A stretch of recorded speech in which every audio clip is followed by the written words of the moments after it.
Hey guys, what's going on? It's Eli, back with another review video, and yes, you read the title, you know exactly what it is that I'm reviewing, and seeing as how I'm reviewing a Valentine's Day-ish special, something Valentine's Day-ish. That's right, guys, I am reviewing from 1999, Winnie the Pooh, A Valentine Day for You. Yes. Now, first off, I'd like to point this out that growing up and, because Disney's Winnie the Pooh was a big part of my childhood, I had no idea that this existed. Up until, a couple of years later, I discovered it, and most notably, the full version of it, being on YouTube. And it is, you can easily go find it on YouTube. I even, checked and saw, it had it did have some VHS and DVD releases, and, but it's nice to see as of now, the full version. It is on YouTube for everybody to watch and enjoy. So yeah, I gotta say, well, Winnie the Pooh has done a lot of holiday stuff. Most notably, doing Christmas, doing Halloween, doing Easter, and doing Valentine's Day. And, Winnie the Pooh doing something Valentine's Day makes sense. Besides, this is Winnie the Pooh we're talking about. He can almost practically do anything. Any holiday, there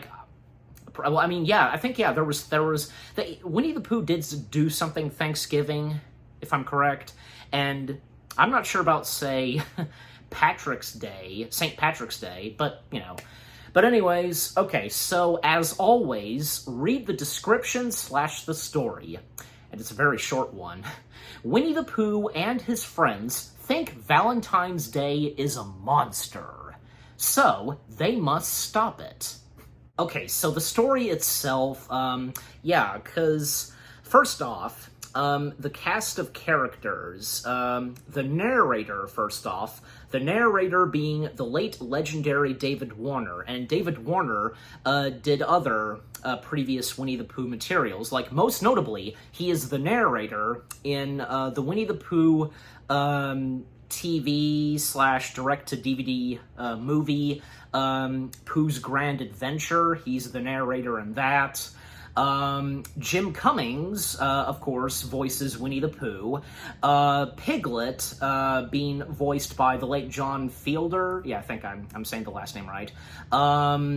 Peter Cullen, being the voice of Eeyore, and, he was the current voice of Eeyore at the time.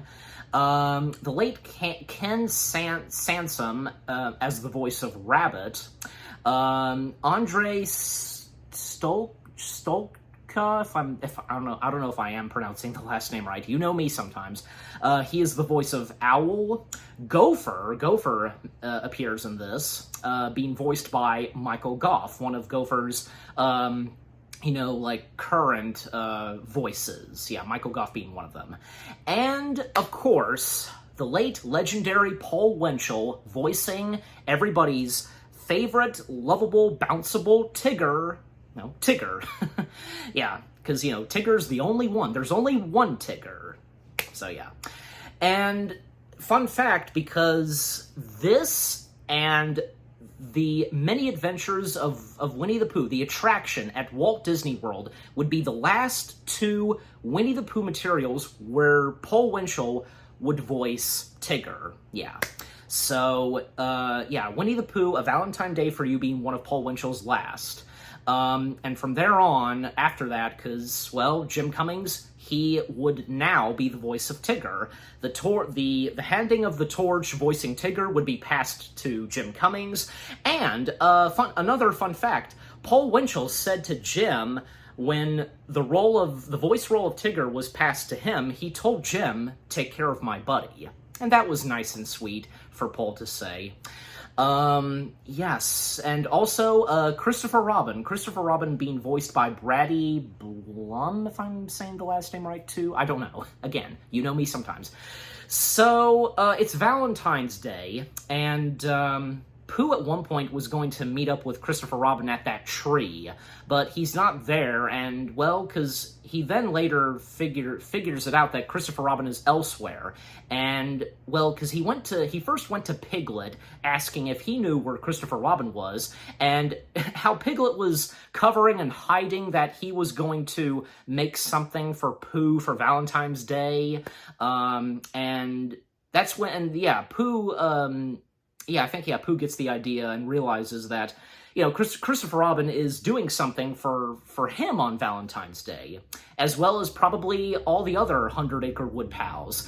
And then a little bit later, because Pooh and the gang, Pooh, Piglet, Tigger, Rabbit, Eeyore, and Gopher, they find Christopher Robin, and they're watching over a tree branch, just they're kind of spying on him technically, and they're just wondering what he's doing, and they're getting a little suspicious. And Christopher, and they can hear what Christopher is saying, dear, and Winifred, they first think that, he's writing Pooh's name, Winnie, but no, because instead, and as I just said, he's writing a name, which being Winifred, and who is this Winifred?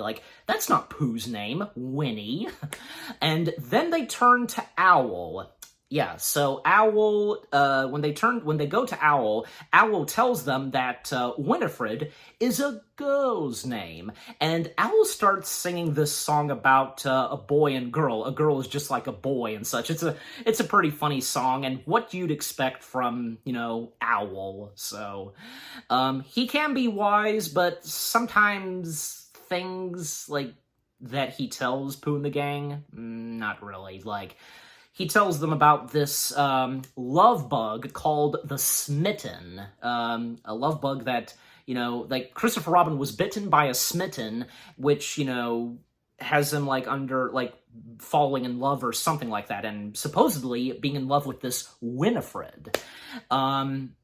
So it's up to Pooh and the gang to capture this Smitten, and even Tigger at one point said to Pooh, we capture the Smitten, we can unsmite Christopher Robin. Rabin, then he says, oh, Tigger, hey, that sounds like a good idea. If we capture another Smitten, we can cancel the other Smitten.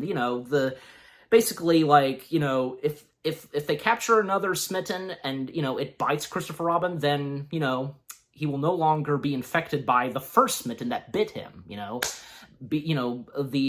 have him fall in love, you know what I'm saying? So, and at first they tried to do bait to lure and capture a smitten. They use Piglet, and I think he's holding flowers that have poison ivy to it. And of course, that doesn't work. And poor Piglet, because he no longer, stands in position being the bait. Pooh notices that on his honey pot, there's something glowing and lighting, and, well, clearly it's a firefly. But to them, they think it's a smitten. And the smitten then flies away, and thus, well, now's their chance to capture a smitten since it's right there in front of them, and so they chase after it. And, as the narrator explains, they search high and low, they're searching, up until they approach and enter in the unknown heart of the 100-Acre Wood, according to the narrator. And so, when they enter in the unknown heart of the 100-Acre Wood, everything is all creepy and spooky now. Well, they're having no luck at first, trying to, still trying to find the smitten, even though it's a firefly. Then there's another song number that we get, this time from Tigger and Rabbit, and in the song number, Jim Cummings does the singing for Tigger instead of Paul Winchell.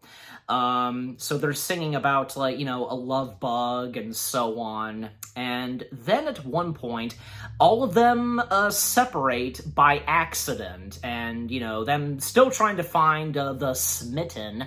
Pooh does find it eventually and putting it in a jar. And, well, because he's nowhere near, he's nowhere around his friends. And, because, Piglet, look at this, and Piglet, Tigger, Rabbit, Eeyore, Gopher, anyone? Yeah, he's alone at this point, and, all the other 100-Acre Wood pals, we see them, and they get terrified by what's going on, like, their minds messing with them, and, seeing, a scary-looking tree, etc., yeah. And then at one point, I think, yeah, because Pooh, he releases the Smitten, but it's a firefly. And the firefly, what the firefly does next is the firefly helps Pooh and the gang come together, light the way, so, they can all meet up. And, once again, because Pooh captures it in the jar, and they stumble upon and find Christopher Robin, because Christopher Robin was looking for them, and Christopher Robin wanted to get their opinion on the card that he was writing to Winifred, and Pooh was about to unleash the Smitten on Christopher Robin for him to be unsmitten, and, Rabbit, Tigger, they're encouraging, the whole 100-Acre Wood gang is encouraging Pooh to, release it and, to bite Christopher Robin, but, Christopher Robin, because, he's wanting to get their opinion on the card, on what he wrote in the card, and Pooh, you could see it in Pooh's face that, he really doesn't have the heart to, to unleash the Smitten and have the Smitten bite Christopher Robin, even though, of course, that's not going to happen, even if, he releases it. And because, he didn't release it and let the Smitten bite Christopher Robin because, well, he wants Christopher Robin to be happy. And that's nice and sweet of Pooh, and what you would expect from good old Pooh Bear.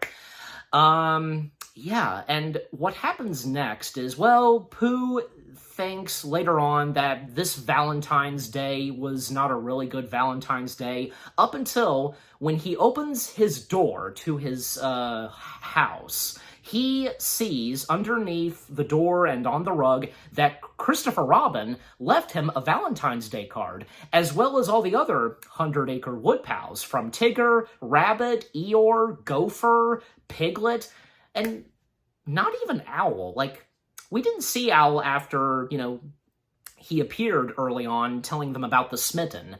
I mean, Owl should have gotten a Valentine's Day card, right? I'm just saying, And by the way, another thing is that in Winnie the Pooh, A Valentine Day for You, Kanga and Roo are absent. They don't appear in this. However, because in the opening, where, we have Christopher Robin's bedroom and we see all those toy animals / plushies of Pooh and the gang, we do see the plushies of Kanga and Roo, but they do not appear in this in animation form or anything like that, which is a bit of a shame.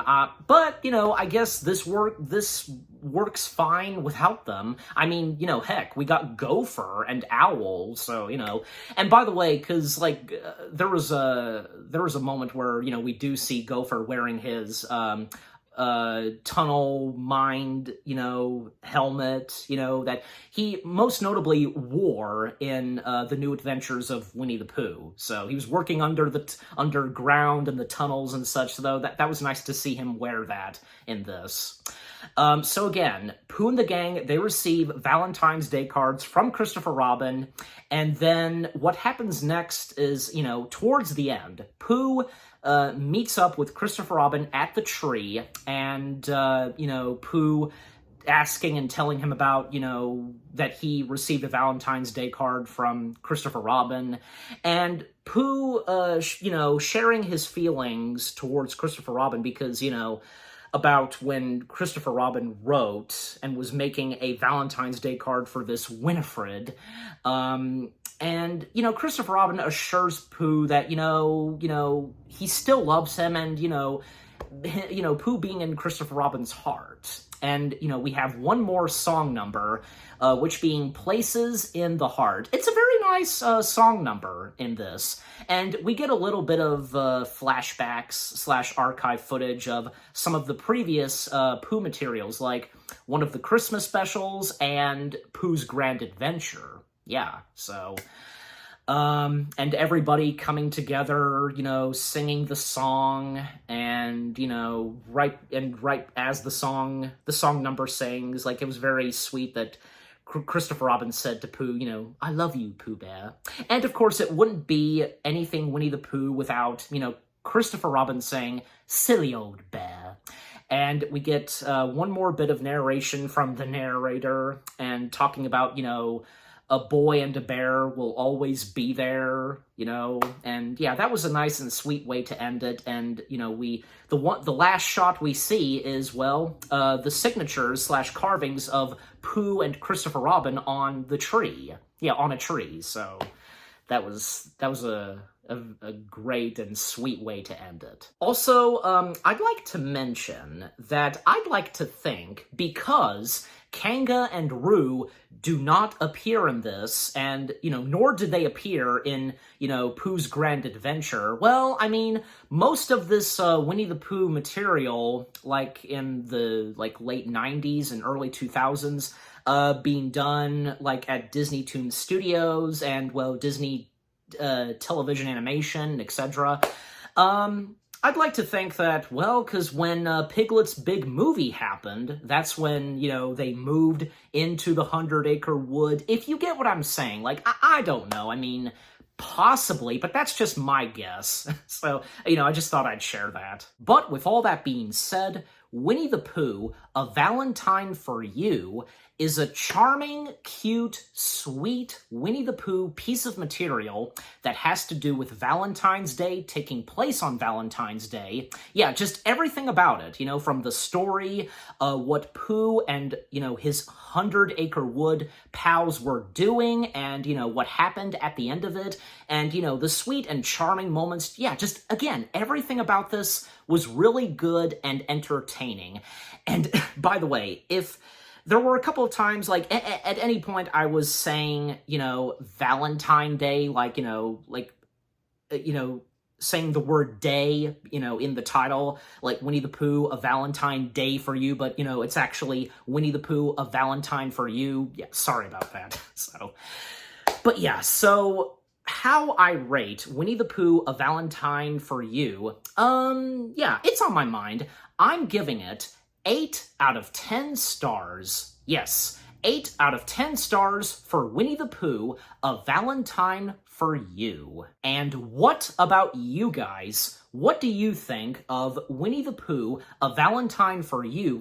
Did any of you see this when it came out on VHS/DVD? Did you see it on the internet? Most notably YouTube? Yeah, do you think it's a really good Winnie the Pooh Valentine's Day special? Yeah, and everything that I've had to say about it.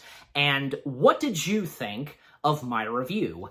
Leave comments and give this review video a like, as always. So, with all that being said, thank you very much for watching. I hope you guys enjoyed my review of Winnie the Pooh, A Valentine for You. More review videos are on the way. They're going to be awesome. Keep looking forward, and I'll see you guys in the next video/review.